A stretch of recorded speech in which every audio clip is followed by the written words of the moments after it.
Elle Lamboy here, Vice President of Philanthropy for the Gettysburg Foundation, and I'm joined once again by my friend Chris Gwynn, Chief of Interpretation and Education for Gettysburg National Military Park, and we are here in the Gettysburg Museum of the American Civil War for another Museum Monday installment.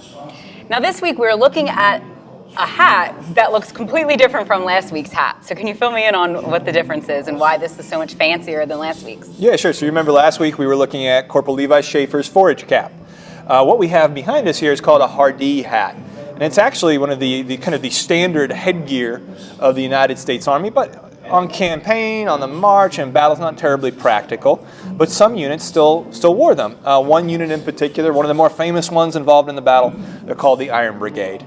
And it made them very distinctive. They stood out on the battlefield. So if you were a Confederate and you're going against the Iron Brigade, you could tell right away by the kind of hat they were wearing. So we're lucky to have that hat in our collection. And we also have a small remnant of flag. And I want you to remember that piece of flag, Elle, because let's go out on the battlefield and talk a little bit more about the Iron Brigade. Okay, great. Hi, everyone. So we are now here on the ground where the Iron Brigade actually fought. So we were in the museum where we saw some really personal items from the regiment, and now we're here to actually see where they fought on the ground. So tell us about where we are. Yeah, sure, Elle. So we're out, as Elle mentioned, on the battlefield where the Iron Brigade fought during the day on July 1st, 1863. And you'll notice we're in a woodlot. Today it's called Reynolds Woods. The farmer who owned it at the time of the battle was called Herbst. So some folks call it Herbst Woods. And in many respects, the woodlot looks as it did in 1863. Obviously, in July, there would have been leaves in the trees, vegetation would have been in bloom, and there would have been not as much underbrush in 1863 as we see today. But this is the woodlot. This is where the Iron Brigade and the 24th Michigan fought that first day of the battle. It's where they suffered enormous casualties. No other Union regiment suffers as many casualties as does the 24th Michigan, mainly here, that first day of the battle. And as you're mentioning, we were just in the museum and we saw two artifacts that are associated with this regiment. And if you can see behind me the statue of the soldier, that's monument to the 24th Michigan. He's wearing one of those hats that we saw in the museum, a Hardee hat.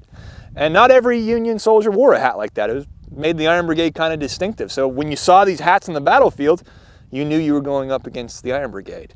The Confederates that are involved in the fighting on the first day of the battle, at first they think they're fighting militia. So college kids with shotguns, farmers, not real soldiers. And so they're feeling pretty confident. Turns out they're fighting dismounted cavalry, which is a little bit tougher. They were driving those cavalrymen back, and a lot of Confederates early in the morning, July 1st, they're thinking one more attack will clear the ridge. The town of Gettysburg's almost in sight. And then the next thing they know, fresh Union troops arrive on the battlefield. And these Confederates, they see these Union troops are wearing that distinctive Hardee hat. So right away they know they're messing with the Union Army. They're messing with the Iron Brigade, some of the best troops in the Union Army.